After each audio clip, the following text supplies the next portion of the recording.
আমরা যখন বলি দেশ দেউলিয়া হয়েছে, তার মানে কি? দেশের কাছে টাকা নেই বিদেশকে পেমেন্ট দেওয়ার জন্য জরুরি প্রয়োজনে। আমাদের সরকার নিজেদের রিজার্ভকে স্টেবল মানে স্থায়ী রাখবার জন্যে সব ধরনের জরুরি ইম্পোর্ট পর্যন্ত বন্ধ করে দিয়েছেন। ওষুধ বানাবার যে কেমিক্যাল বা ম্যাটেরিয়াল, সেগুলোর ইম্পোর্ট বন্ধ করে দিয়েছে, বহু কিছু। তারপরেও প্রত্যেক মাসে আমাদেরকে যা না করলেই নয়, সেই ইম্পোর্ট করবার জন্য লাগে 5 বিলিয়ন। আমি মনে করি আপনারা এগুলো জানেন, তারপরে আমি বলছি এই কারণে, না হলেও এই একটা রিপোর্ট পড়লে আপনারা বুঝতে পারবেন। হাতে আছে আপনার 13 বিলিয়ন, প্রত্যেক মাসে পেমেন্ট দিতে হবে 5 বিলিয়ন। আপনি বিদ্যুৎ যে চুরি করেছেন, ডাকাতি করেছেন, তার পাওনা আছে 4.1 বিলিয়ন। আকুকে পে করতে হবে প্রত্যেক 2 মাসে 1.61 বিলিয়ন। বলেন তো এই দেশ দেউলিয়া হয়ে গেছে না? প্রায় ঘোষণা করি নাই।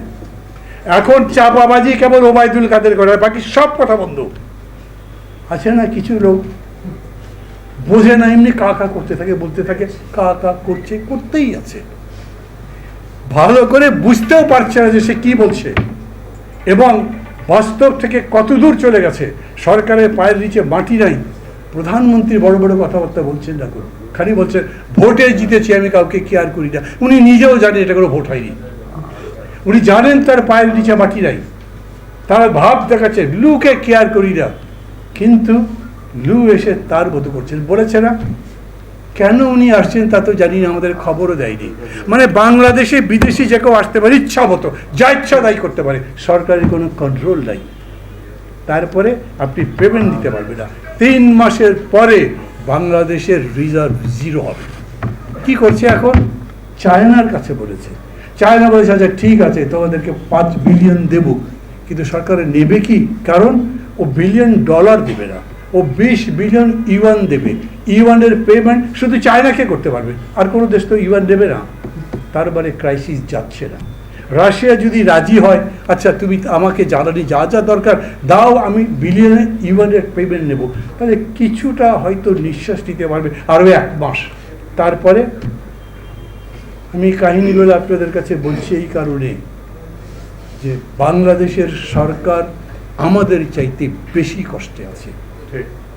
বাংলাদেশের সরকার আমাদের চাইতে ক্ষমতা নিয়ে বেশি দুশ্চিন্তায় আছে। খালি একটাই সমস্যা ছিল, তা কি? এই যে এত বড় আন্দোলন করবার পরেও সরকারটা পড়েনি। ওরা মনে করে দেখি এভাবে পার বোধহয় হয়ে যাব। তারা মনে করেছিল এত তাড়াতাড়ি 7 জানুয়ারি পরে আবার বিরোধী দল ফিরে আসবে, সেরকম হবে না। কিন্তু দেখে মে দিবসে জাতীয়তাবাদী শ্রমিক দল মিছিল করে, আরে হাজার হাজার লোক দেখি সেখানে আছেই। লাখ লাখ লোকের নামে মামলা দিয়েছে, হাজার হাজার মামলা। কিন্তু বিএনপি যখন সভা ডাকছে, তখন সেই সবাই কানায় কানায় মানুষ পূর্ণ। কি বোঝা যায়? ওরা কোনো দিকেই কমফোর্টেবল না। আমি আপনাদের বলি এরকম হয়েছে। মার্কোসের কথা মনে হয়েছে, আপনাদের ইলেকশন করেছিলেন ফিলিপাইনে, তারপরে রেজাল্ট মানিকার বা ল্যান্ডস্লাইড জিতেছেন, ভূমিধস বিজয় যাকে বলা যায়। একটা সংগঠন ছিল ন্যামফ্রেল, ওরা ইলেকশন মনিটর করে। ওদের এক ব্যান্ডের একটা রেডিও ছিল, সেই রেডিওতে যথাযথ ফলাফল যেটা সেটা ঘোষণা করেছে, এবং তাতে আনঅফিশিয়াল তাতে দেখা যাচ্ছে বিপুল ভোটে বিরোধী দল পাশ করেছে। লোকজন তখন পায়ে পায়ে নেমেছে রাস্তায়। ফিলিপিনের প্রেসিডেন্ট হাউস, যেটা বিরাট ধরেন মানিক মেহবুবের মধ্যে বিশাল একটা চত্বর বা আরও বড় রাস্তাটা, আর একদিকে পুলিশ হেডকোয়ার্টার, আর একদিকে আর্মি হেডকোয়ার্টার, এর মাঝে লাখ লাখ মানুষ গিয়ে বলেছে এই জালিয়াতির ভোট মানি না, তোমাকে চলে যেতে হবে।